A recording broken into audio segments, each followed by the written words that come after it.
Hello guys, कैसे आप लोग। तो चलिए स्टार्ट करते हैं आज के top most current affair session को। जैसा कि मैंने पिछली वीडियो में आपको कहा है कि बहुत जल्द करंट अफेयर का सेशन आने वाला है। तो जैसा कि आप अभी देख रहे हैं वो स्पेशल आज के करंट अफेयर का सेशन है। बहुत ही इंपॉर्टेंट क्वेश्चन आंसर का कलेक्शन है।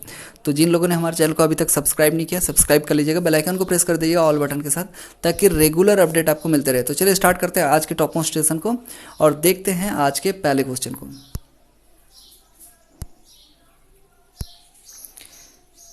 जी बिल्कुल कॉमन क्वेश्चन है और ये रिपीटेड क्वेश्चन है और ये क्वेश्चन इंपॉर्टेंट है, फिर से इसलिए मैंने आपके लिए इसे दिया है। क्वेश्चन है कि देश का नया केंद्रीय सतर्कता आयुक्त किसे नियुक्त किया गया है।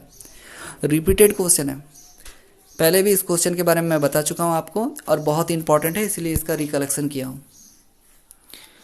तो बहुत इजी है। क्या है इसका answer? Option C, Sanjay Kothari is the right answer. Sanjay Kothari इसका सही आंसर है। तो इसका डिटेल्स मैंने आपको बता दिया था पहले से, और चलिए इसका डिटेल्स और अच्छी तरह से आप देख लीजिए। तो चलिए चलते हैं नेक्स्ट क्वेश्चन की ओर। काफ़ी इंपॉर्टेंट क्वेश्चंस का कलेक्शन है और वीडियो पसंद आ रहा है तो वीडियो को लाइक कीजिएगा।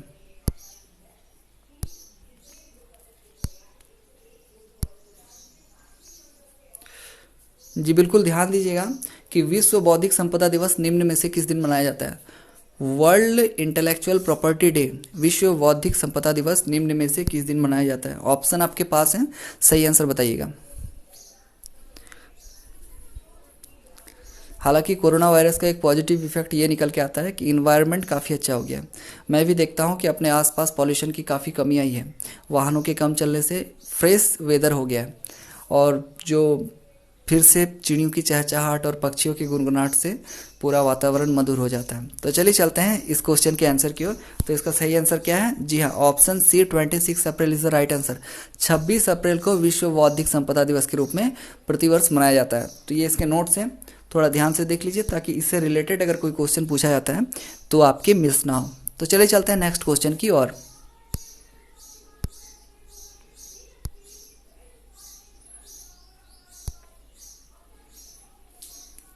जी हाँ, ध्यान दीजिएगा कि किस देश की नौसेना ने 25 अप्रैल 2020 को उत्तरी अरब सागर में पोतरोधी मिसाइलों का सफल परीक्षण किया है। जी बिल्कुल, पोतरोधी मिसाइलों का सफल परीक्षण किस देश ने किया है, वो भी उत्तरी अरब सागर में।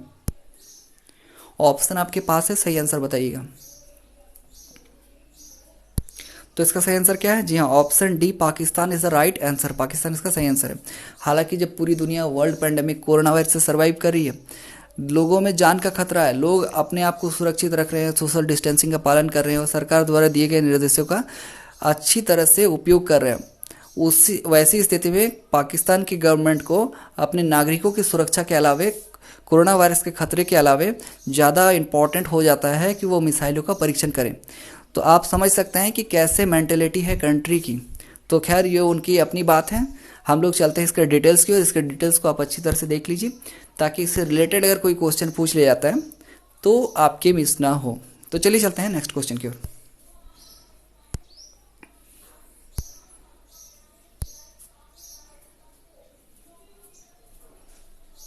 विश्व मलेरिया दिवस निम्न में से किस दिन मनाया जाता है। ऑप्शन आपको दिए गए हैं, सही आंसर बताइए। वर्ल्ड मलेरिया डे कब मनाया जाता है? ऑप्शन आपके पास है, सही आंसर बताइएगा। और मलेरिया डे के बारे में रिपीटेडली क्वेश्चन पूछे गए हैं। तो जी हाँ, सही आंसर क्या है? Option D, 25 March is the right answer. आप इसको एक बार चेक कर लीजिएगा, शायद इसका आंसर 25 अप्रैल होना चाहिए। आई थिंक इसका आंसर 25 अप्रैल होना चाहिए, फिर भी आप इसे एक बार चेक कर लीजिएगा। तो चलिए चलते हैं नेक्स्ट क्वेश्चन की और इससे पहले देखते हैं इसका डिटेल्स, जो कि काफ़ी इंपॉर्टेंट हो जाता है। तो देखिए डिटेल्स क्या कहता है कि इस दिवस को मलेरिया जैसी गंभीर बीमारी की ओर लोगों का ध्यान आकृष्ट करने के लिए मनाया जाता है। इस दिवस का मुख्य उद्देश्य मलेरिया से लोगों को जागरूक और उनकी जान की रक्षा करना है। यह दिवस मलेरिया निवारण और नियंत्रण के लिए सतत निवेश और राजनीतिक प्रतिबद्धता की आवश्यकता रेखांकित करने के लिए मनाया जाता है। और प्रत्येक साल विश्व मलेरिया दिवस मनाने का उद्देश्य मलेरिया के नियंत्रण करने के विश्वव्यापी प्रयासों को मान्यता देना है। जी बिल्कुल, मलेरिया के कारण जो सारी जान माल की हानियाँ होती है उसको रोकने के लिए प्रत्येक साल ये मनाया जाता है और ये इसलिए सेलिब्रेट किया जाता है ताकि पूरी दुनिया के लोग एक मंच पे एक ही दिन मलेरिया के लिए अपने आप को यूनाइट दिखा सकें। तो चलिए आगे चलते हैं, आगे और भी इंपॉर्टेंट क्वेश्चंस का कलेक्शन है। वीडियो पसंद आ रहा है तो वीडियो को लाइक कर दीजिएगा और जिन लोगों ने चैनल को सब्सक्राइब नहीं किया सब्सक्राइब कर लीजिएगा और ज़्यादा से ज़्यादा शेयर कीजिए ताकि इस तरह के जो इंपॉर्टेंट क्वेश्चन हैं वो आप तक रेगुलरली आ सके। तो देखिए नेक्स्ट क्वेश्चन है, हाल ही में किस संस्था द्वारा जारी अप्रैल कमोडिटीज मार्केट आउटलुक के अनुसार कोविड-19 के कारण वर्ष 2020 में लगभग सभी कमोडिटीज के मूल्यों में कमी आने का अनुमान है। जी बिल्कुल, कमोडिटीज का अर्थ होता है जो सब इन कीमती धातुएं होती है, जैसे सोना है, चांदी है, हीरा है, डायमंड है, अलग अलग तरह के जो कमोडिटीज कहते हैं इन्हें। तो इन सब की कीमतों में कमी आने का अनुमान लगाया है। तो कौन सी संस्था ने लगाया आपको ये बताना है। गौरतलब है कि पूरी दुनिया जब कोरोना वायरस से लड़ रही है तो लोगों का ध्यान इन कमोडिटीज़ की ओर कम रहता है, तो मूल्य में गिरावट तो आएगी ही, और मूल्य में गिरावट आने के कारण क्या होता है कि इसका उपयोग भी कम हो जाता है। ठीक है, तो इसी वजह से आपको ये पता होना चाहिए कि कमोडिटीज़ की कीमत में जो कमी आ रही है उसका एक कारण कोरोना वायरस भी है, और ये आगे इस पर ही डिपेंड करेगा। तो इसका सही आंसर बताइएगा कि कौन सी संस्था है जिसने ये रिपोर्ट जारी की है। तो बिल्कुल सही आंसर क्या है, ऑप्शन ए विश्व bank is the right answer. World bank ने ये रिपोर्ट जारी किया है। तो चलिए चलते हैं आगे की ओर, और उससे पहले ये नोट्स देख लीजिए ताकि इससे रिलेटेड अगर कोई क्वेश्चन आते हैं तो एग्जाम में आपके मिस ना हो। चलिए चलते हैं आज के मोटिवेशनल क्विट की ओर। काफी शानदार क्विट है, ध्यान दीजिएगा। बीच रास्ते से लौटने का फायदा नहीं, क्योंकि लौटने पर आपको उतनी ही दूरी तय करनी पड़ेगी जितनी दूरी तय करने पर आप लक्ष्य तक पहुंच सकते हैं। जी हाँ, अगर आप आधे रास्ते से लौट जाते हैं तो आपको असफलता मिलती है, परंतु आपको मेहनत उतना ही करना पड़ता है जितना मेहनत में आप पूरी सफलता को पा लेते हैं, क्योंकि ऐसे भी आधी रास्ते से लौटेंगे तो आधी आधी मिलकर पूरी दूरी तय हो ही जाती है। तो इसीलिए किसी भी लक्ष्य की ओर अगर आप आगे बढ़ रहे हैं, शुरू में सफलताएं आएंगी, शुरू में असफलताएं आएंगी, सफलता दूर रहेंगी, चुनौतियां आएंगी, कठिनाइयां आएंगी, पर अगर आप उनका सामना करके आगे बढ़ते रहेंगे तो सफल होने से आपको कोई नहीं रोक सकता है। यही फंडा है। और आपको तो ये बात पता होगा कि हरिवंश राय बच्चन ने कहा है कि असफलता एक चुनौती है, इसे स्वीकार करो, क्या कमी रह गई देखो और सुधार करो। इसलिए असफलता एक चुनौती है, इसे चुनौती की तरह लीजिए, देखिए, सुधार कीजिए, सक्सेस आपको मिलना ही है। तो चलिए चलते हैं नेक्स्ट क्वेश्चन की ओर। काफी इंपॉर्टेंट क्वेश्चन है।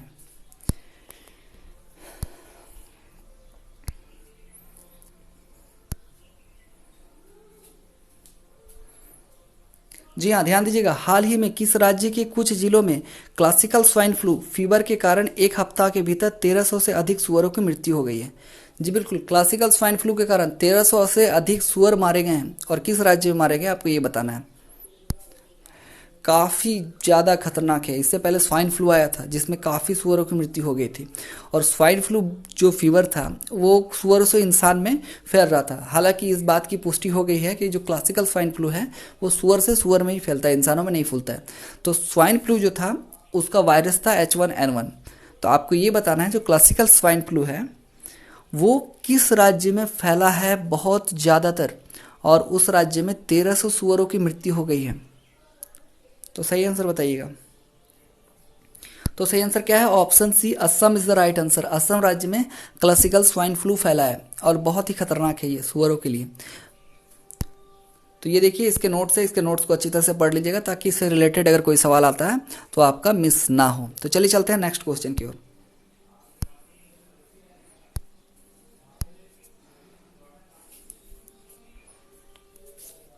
प्रत्येक वर्ष 23 अप्रैल को किस राज्य में जोंगखोंग दिवस मनाया जाता है। जी बिल्कुल, खोंगजोंग दिवस किस राज्य में मनाया जाता है 23 अप्रैल को। खोंगजोंग किस राज्य में मनाया जाता है। ऑप्शन आपको दिए गए हैं, सही आंसर बताइएगा। रिपीटेड क्वेश्चन है, पहले भी मैंने इसके बारे में आपको बताया था। जो क्वेश्चन इंपॉर्टेंट होते हैं उनका रिकलेक्शन हो ही जाता है ताकि वो क्वेश्चन आपको ज़्यादा ध्यान में रहे। तो सही आंसर बताइएगा इसका। बिल्कुल सही आंसर क्या है, option A, Manipur is the right answer. Manipur में काफ़ी ये फेमस है और ये क्वेश्चन पूछा गया है। मणिपुर में जो एसएससी एग्जाम लिए गए थे वहाँ की स्टेट सरकार द्वारा, इसमें ये पूछ लिया गया था। तो चलिए आगे चलते हैं, इससे पहले इसका नोट्स देख लीजिए।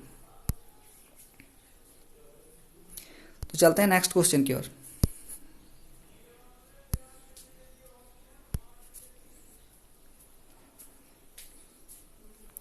हाल ही में किस राज्य सरकार ने कोविड-19 महामारी का मुकाबला करने के लिए अप्तमित्र, जिसे अप्तमित्रा कहते हैं इंग्लिश में, हेल्पलाइन और मोबाइल एप्लीकेशन लॉन्च किया। अप्तमित्रा हेल्पलाइन और मोबाइल एप्लीकेशन किस राज्य सरकार द्वारा लॉन्च किया गया है, आपको ये बताना है, बहुत इंपॉर्टेंट है। ऑप्शन आपको दिए जा रहे हैं, सही आंसर बताइएगा। अक्सर क्या होता है कि अगर हम लोग किसी क्वेश्चन का आंसर लगाने जाते हैं तो जो अपना स्टेट अगर ऑप्शन में दिखता है तो पहला लगता है कहीं ये मेरे स्टेट का तो सवाल नहीं है, तो इसलिए ऐसे कन्फ्यूजन में ना रहे, एग्जैक्ट आंसर को बताने की कोशिश करें। तो जी हाँ, इसका सही आंसर क्या है? तो option C Karnataka is the right answer. कुछ राज्यों में कोरोना वायरस महामारी जो है वो काफ़ी हद तक फैल चुकी है और अब सरकार के कंट्रोल से भी बाहर जाने लगी है। जैसे कि महाराष्ट्र हो गया, कर्नाटका हो गया, केरल हो गया, तमिलनाडु हो गया, इन सारे राज्यों में काफ़ी ज़्यादा फैल गया है कोरोना वायरस। तो इसीलिए वहाँ की सरकारों ने अपने अपने स्तर से जितना हो सका एप्लीकेशन लॉन्च किया है, जितना हो सका लोगों को सोशल डिस्टेंसिंग का पालन करने के लिए निर्देश दिए हैं। तो काफ़ी अच्छी बात है अगर सरकार इस तरह के निर्देश जारी करती है और इस तरह के लोगों के हित में एप्लीकेशन लॉन्च करती है। तो चलिए इसके डिटेल्स को देखिए और इसका प्रॉपर नोट्स बना लीजिए ताकि इससे रिलेटेड अगर कोई क्वेश्चन आता है तो आपके एग्जाम में वो क्वेश्चन ना मिस हो। तो चलिए आगे की ओर चलते हैं।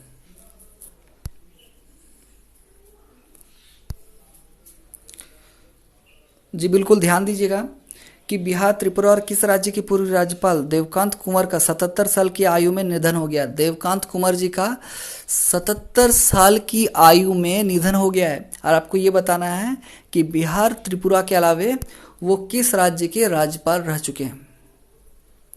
सही आंसर बताइए इसका। ऑप्शन आपको दिए गए हैं, सही आंसर क्या है बताइए। तो जी हाँ, इसका सही आंसर क्या है? Option D, Paschim Bangal is the right answer. Paschim Bangal के पूर्व राज्यपाल थे वो और उनका निधन हो चुका है। तो ये इसके नोट्स हैं और इसे अच्छी तरह से ध्यान में रखिएगा ताकि ये जो राज्यपाल होते हैं या फिर मुख्यमंत्री होते हैं इनसे रिलेटेड क्वेश्चंस काफ़ी पूछ लिए जाते हैं। और कमिंग डेज में मैं एक वीडियो लाने वाला हूँ जिसमें सभी राज्य के राज्यपाल और मुख्यमंत्री का कलेक्शन रहेगा वर्तमान का। तो बहुत ही इंपॉर्टेंट वीडियो होने वाला है, तो उस वीडियो का वेट कीजिए। काफ़ी जल्दी वो वीडियो प्रोवाइड किया जाएगा और एकदम ट्रिकी वे के साथ, ताकि आप उसको एक बार देखें तो माइंड से वो आपका कभी मिस ना हो। तो चलिए आगे चलते हैं, इसके डिटेल्स को देख लीजिएगा।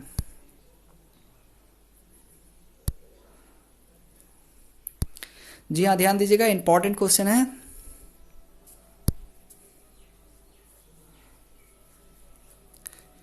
किस राज्य सरकार ने खांसी, जुकाम और बुखार के लिए ओवर द काउंटर दवाएं खरीदने वाले लोगों पर नज़र रखने के लिए mobile app covid farm launch किया है? जी बिल्कुल, जो ओवर द काउंटर दवा खरीदते हैं उनके लिए नज़र रखने के लिए मोबाइल एप्लीकेशन लॉन्च किया गया है और जिसका नाम क्या है? ओवर द काउंटर दवाई खरीदने के लिए मोबाइल ऐप जो कोविड फार्म है उसे लॉन्च किया गया है। तो उस एप्लीकेशन को किस राज्य सरकार द्वारा लॉन्च किया गया है? आप सही आंसर बताइएगा। और ये इसलिए लॉन्च किया गया है क्योंकि चूंकि हम लोग देखते हैं कि हमारे आसपास में बहुत सारे लोग होते हैं जिनको अगर सर्दी, जुकाम या खांसी होता है तो वो उनके सिम्टम्स को नॉर्मल समझकर उसकी एहतियात बरतना छोड़ देते हैं और वही सिम्टम्स आगे जाकर कोरोना वायरस जैसी महामारी का रूप ले लेता है। तो इसीलिए इन सारी चीज़ों को ध्यान में रखने के लिए राज्य सरकार ने एक बहुत अच्छा कदम उठाया। तो किस राज्य सरकार ने ये कदम उठाया आपको ये बताना है। तो जी बिल्कुल सही आंसर क्या है? ऑप्शन ए, आंध्र प्रदेश सही आंसर है। तो आंध्र प्रदेश के राज्यपाल का नाम क्या है? जी बिल्कुल, विश्वभूषण हरिचंदन आंध्र प्रदेश के राज्यपाल है और वहाँ के मुख्यमंत्री का नाम क्या है? वाईएसआर जगनमोहन रेड्डी वहाँ के मुख्यमंत्री है। तो ये इसका डिटेल्स रहा। तो ये थे आज के टॉप मोस्ट करंट अफेयर्स के कलेक्शन। आपको वीडियो पसंद आया तो वीडियो को लाइक कीजिएगा, ज़्यादा से ज़्यादा लोगों में शेयर कर दीजिएगा ताकि आपसे जुड़े हुए सभी लोग जो हैं उन तक ये वीडियो पहुंच सके। और एक इम्पॉर्टेंट बात है कि इस चैनल पर रेगुलरली क्लासेस हो रही हैं, खास करके एसएससी, रेलवे में एनटीपीसी, ग्रुप डीज की और स्टेट पीएससी और जेपीएससी की शानदार क्लासेस हो रही हैं। अगर आप झारखंड से जुड़े हुए हैं तो उसकी शानदार वीडियो का कलेक्शन आप प्लेलिस्ट में जाके देख सकते हैं। डिस्क्रिप्शन में लिंक दिया हुआ है, लिंक के थ्रू जाके देख सकते हैं या आई बटन में प्रेस करके देख सकते हैं। तो मिलते हैं फिर नेक्स्ट वीडियो में। वेट कीजिए वीडियो का और करते रहिए अपने प्रिपरेशन को लॉकडाउन में सुस्त, दुरुस्त और तंदुरुस्त, ताकि आपके एग्जाम में आपका रिजल्ट हो सबसे बेहतरीन। जुड़े रहिए आपके अपने चैनल जेएम ट्यूट्स यानी जैन सर जीके के साथ। तो मिलते हैं फिर नेक्स्ट वीडियो में, तब तक के लिए गुड बाय।